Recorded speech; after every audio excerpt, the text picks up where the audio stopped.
Здравствуйте! В эфире новости на канале АТВ. В студии Елена Янак. Основные новости на сегодня. В Гагаузии пройдет региональный фестиваль вина «Гагаuz Шарап Йортусу».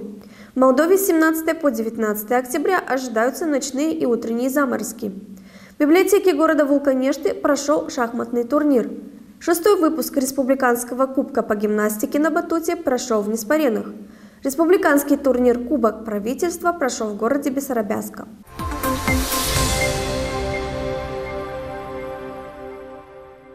В Гагаузии пройдет важный осенний праздник – региональный фестиваль вина «Гагаuz Шарап Йортусу-2023». На мероприятии можно будет продегустировать лучшие вина автономии и попробовать национальные блюда, узнать о технологиях производства вина от виноделов Гагаузии, окунуться в культуру и традиции гагаузов. Мероприятие пройдет 4 ноября.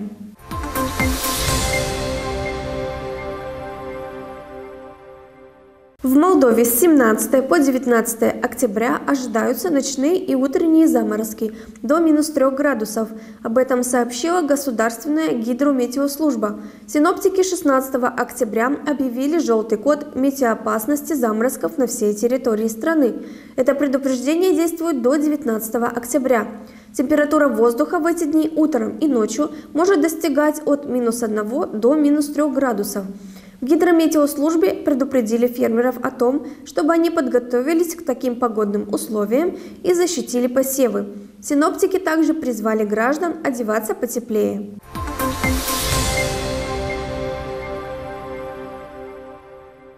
В библиотеке города Вулканешты прошел шахматный турнир, посвященный Дню города. В нем приняли участие шахматисты из города Вулканешты Тараклия Кагул. Первое место занял участник из Тараклии Евгений Стоев, второе – Иван Башир Тараклия, третье место – Виктор Куймжу Вулканешты. Всего в турнире участвовали 24 шахматиста. Городской шахматный турнир направлен на популяризацию шахматного спорта в городе Вулканешты, на вовлечение молодежи в систематические занятия шахматами, сообщается на официальном сайте города.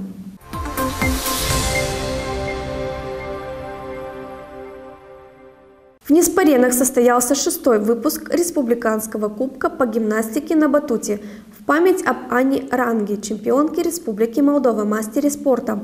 Конкурс проходил в батутном тренажерном зале спортивной школы Григория Брашевяна города Неспарен, где собрались несколько десятков спортсменов разного возраста из Неспаренского и Левского районов.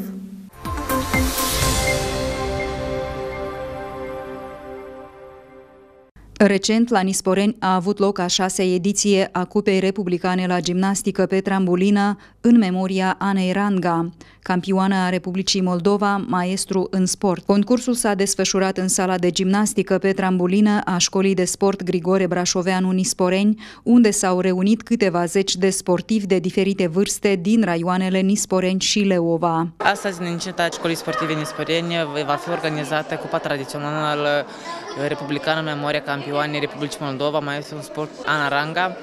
Ana Ranga este o fostă sportivă. Ea a adus faima orașului Nisporeni în toate culturile țării. De ce ea este ca un omagiu adus acestei tineri care, din păcate, în 2017 nu mai este lângă noi. Eu nu pot decât să le doresc sportivilor mult succes, fie ca cel mai bun să câștige și, indiferent de rezultat, capul sus, vreau să-i văd mândri și fericiți pe toți. Sportivii și oaspeții prezenți în sală au fost salutați de membrii juriului. Apoi a fost anunțat un minut de reculegere în amintirea campioanei Ana Ranga.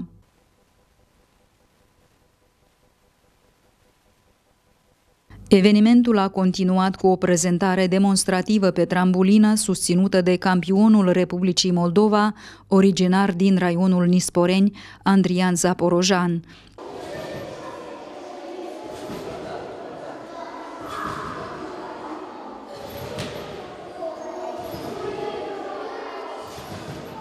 Startul competiției a fost amical, iar așteptările participanților, precum și ale antrenorilor, ca de fiecare dată, aceleași. Sunt gimnastă de 10 ani, practic acest sport de mică copilă și sunt campioana gimnastică pe trambuline din ediția 2022. Le doresc tuturor sportivilor ca cel mai bun să câștige și le doresc mult succes. Așteptările mele personale sunt unele foarte mari pentru că am câștigat și din nou vreau să câștig și să câștige cel mai bun. Am aproape 5 ani de când frecventez gimnastică trambulină și sunt foarte fericit că am primit această diplomă. Cred că la număr la diplomă e mai mult de 50 și sunt campionul Republicii Moldova, ediția 2022-2023. Astăzi suntem prezenți cu copii, în număr de 11 copii sportivi, gimnaști, la turneul republican în memoria Anei Ranga. Suntem în așteptare, rezultatele care și prezența elementelor frumoase care ASEDU le-au învățat zi de zi, s-au antrenat copiii, așteptăm rezultate frumoase, suntem prezenți și în așteptare cu inima mare spre locurile 1, 2, 3. Cupa republicană la gimnastică pe trambulină în memoria Anei Ranga s-a încheiat cu locul 1 pentru următorii participanți. Categoria de vârstă 2009, Anastasia Luca, Leova, Andrian Zaporojan, Nisporeni. Categoria de vârstă 2010-2012, Mădălina Florea și Alex Petică, Leova. Categoria de vârstă 2013-2014, Andreea Sârbu, Leova, Tima Moldovan, Nisporeni. Categoria de vârstă 2015 și mai mici, Gabriela Josan și Matei Lupei, Nisporeni. De titlul învingător absolut s-au învrednicit Mădălina Florea, Leova și Andrian Zaporojan, Nisporeni.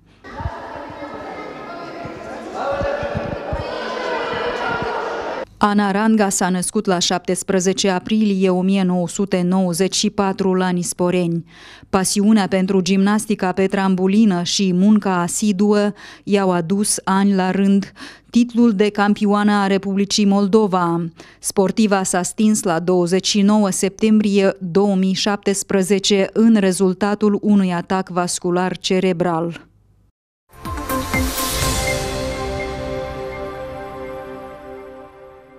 Стадион лицей Александра Пушкина, город Бессарабяска, был хозяином регионального этапа республиканского турнира «Кубок правительства». В соревновании приняли участие 3 команды из районов Бессарабяска, Комрат, Чадерлунга. Кто занял первое место и где будут следующие соревнования, смотрите в материале наших коллег БАС-ТВ.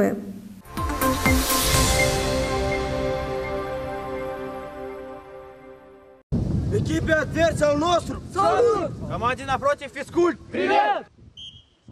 În orașul Basarabeasca, pe stadionul liceului Alexandru Pușkin, s-a desfășurat etapa a 3-a regională din cadrul turneului republican Cupa Guvernului, ediția 2023. La turneu au participat 3 echipe din raioanele Basarabeasca, Comrat și Ceadărlunga.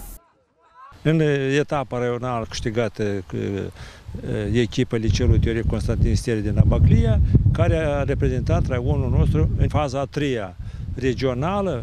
După o serie de jocuri, fotbaliștii și-au împărtășit impresiile despre adversarii lor și le-au evaluat abilitățile.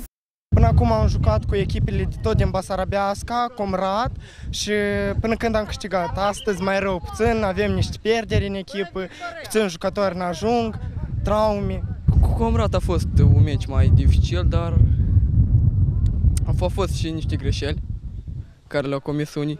Și vom lucra la aceste greșeli și vom repara. Сыграли мы с Бессарабкой и с Комратом. Мы выкладывались как могли. И, конечно, дали лучшие успехи, которые ожидают от нас. Drept urmare, echipa de fotbaliști din satul Copceac, raionul Ceadărlunga, s-a clasat pe locul 1.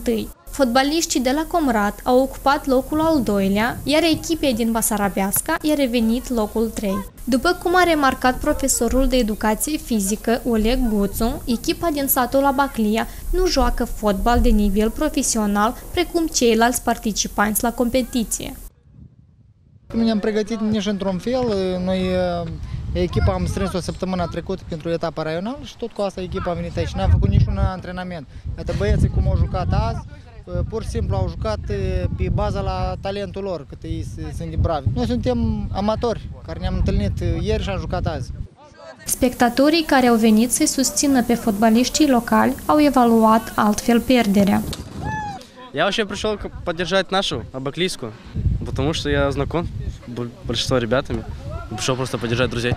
Мне, честно, не понравилось, как они сыграли, потому что у них не было грамотных пасов, и защита у них немножко была слабая. Также Абаклия, потому что действительно много знакомых там, со многими играл, и вот вполне нормально сыграли, просто не повезло. По-моему, проиграли со счетом 3-0, но так достойно сыграли, поборолись. De la început țineau bine scor, dar după s-au lăsat tăți și au pierdut. Potrivit directorului Școlii de Sport Basarabeasca, Victor Mania, turneul a fost organizat de către Direcția de Învățământ Basarabeasca, Asociația de Fotbal din raionul Basarabeasca, Școala Sportivă din raionul Basarabeasca și Federația de Fotbal. Etapa următoare a competiției se va desfășura în orașul Taraclia.